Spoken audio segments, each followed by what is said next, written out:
Investigators begin to collect evidence around the mass killing of civilians in Bucha, near Kyiv, which was recently liberated by Ukrainian soldiers.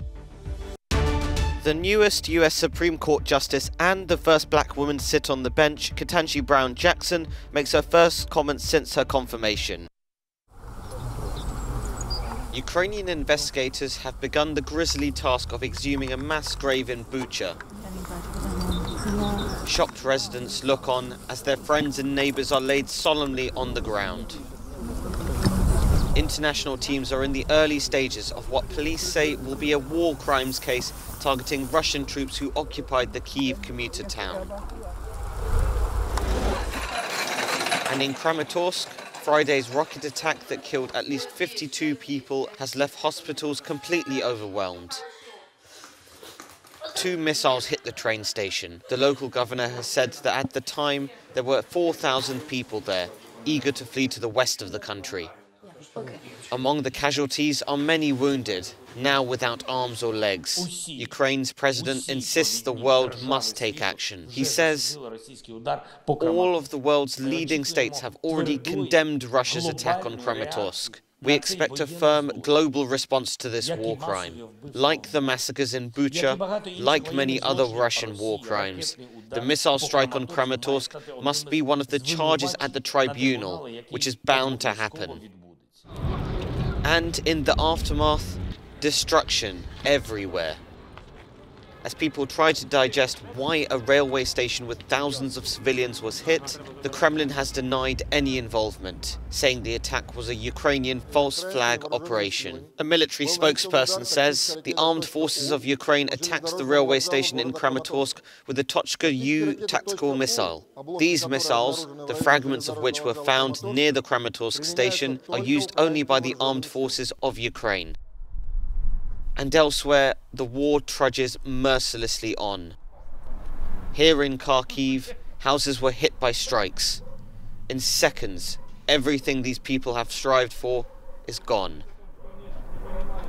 Everywhere in its path, this war has brought destruction, pain, and misery. On Friday, European Commission President Ursula von der Leyen, accompanied by EU Foreign Policy Chief Josep Borrell, visited a mass grave in the town of Bucha near Kyiv.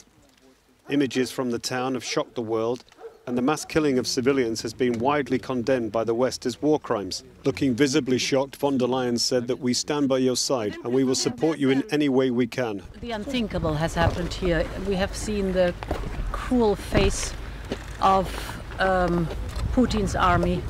We have seen the recklessness and the cold-heartedness with which they have been occupying the city.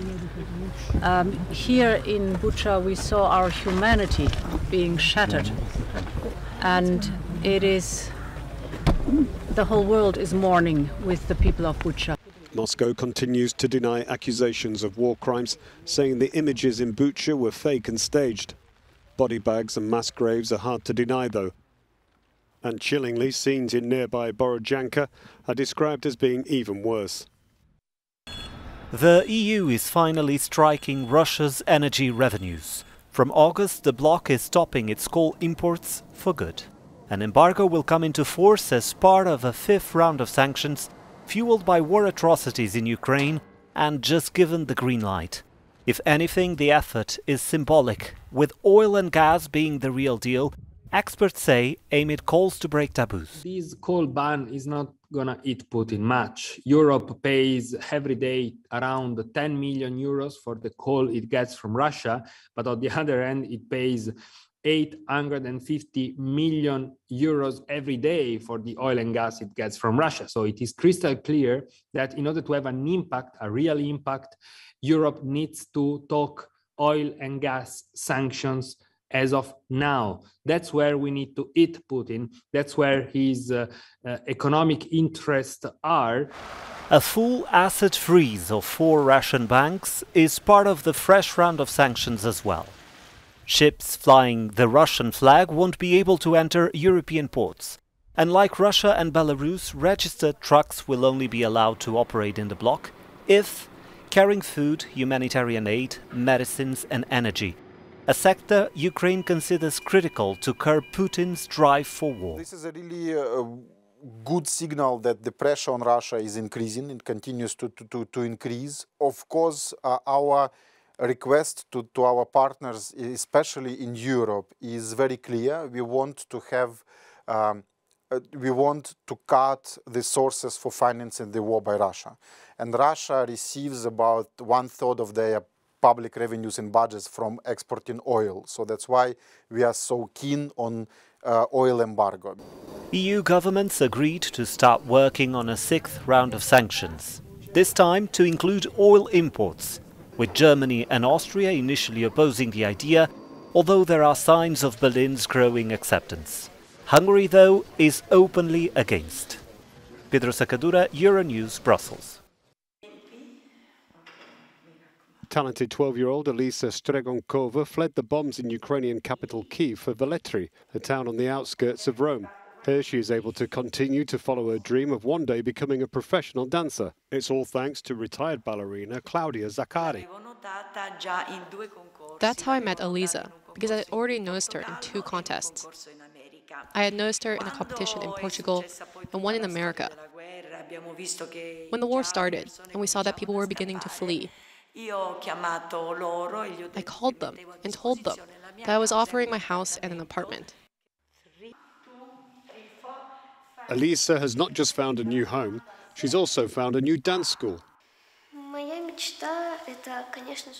I would like my country to be at peace and out of the war so that I can be safe and continue to study and not worry about my friends who are still there. And my country. I want to continue to study ballet in my school, at La Scala or other dance schools. In total, Claudia has provided a safe haven for 8 Ukrainian refugees and is giving hope to Elisa's dream of becoming a ballet dancer. The White House has held a celebration as the US has confirmed its first black woman Supreme Court Justice, Katanji Brown Jackson. In her first remarks since her appointment, Justice Jackson was keen to draw parallels between her story and the progress of African Americans in the US in general. We have come a long way toward perfecting our union. In my family, it took just 1 generation to go from segregation to the Supreme Court of the United States.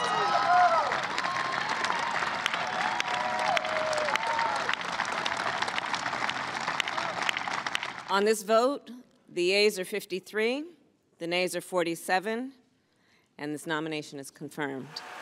On Thursday, Jackson was confirmed by the US Senate. I do. Her confirmation process was at times highly fractious. 3 Republicans crossed party lines and voted with Democrats for her confirmation. Welcome to you and your family.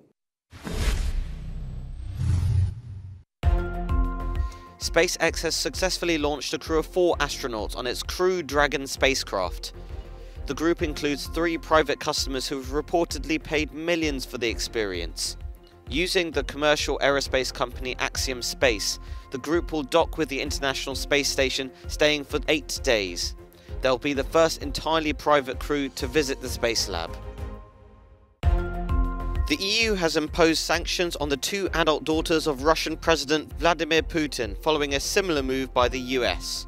Brussels announced the new measures against Maria Vorontsova and Katerina Tikhonova as part of a new package of measures targeting Russia's economy, businessmen and oligarchs. After the bloc's decision, the UK also added Putin's adult daughters to their sanctions list.